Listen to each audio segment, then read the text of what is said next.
des vacances studieuses pour le ministre de l'Éducation nationale.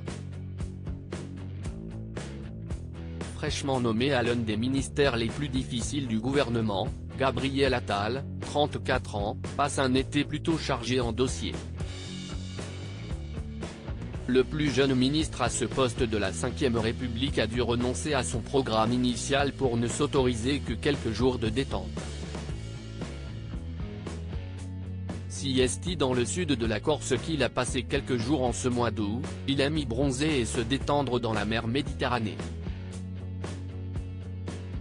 Gabriel Attal pourrait aussi rejoindre sa maison de vacances familiale en Bretagne avant la fin de l'été, située sur l'île aux Moines, dans le Morbihan, la bâtisse est en fait un ancien hangar ostréicole que son grand-père avait racheté pour le transformer en maison familiale et en résidence secondaire.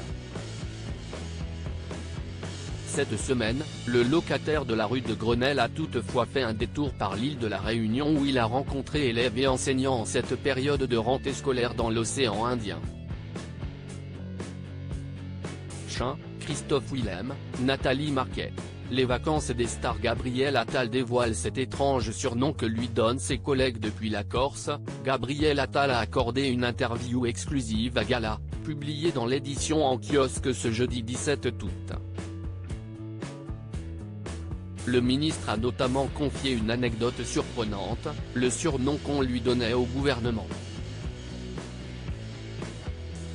Le plus jeune ministre de l'Éducation de la Ve République était surnommé, au début de sa carrière, Natacha.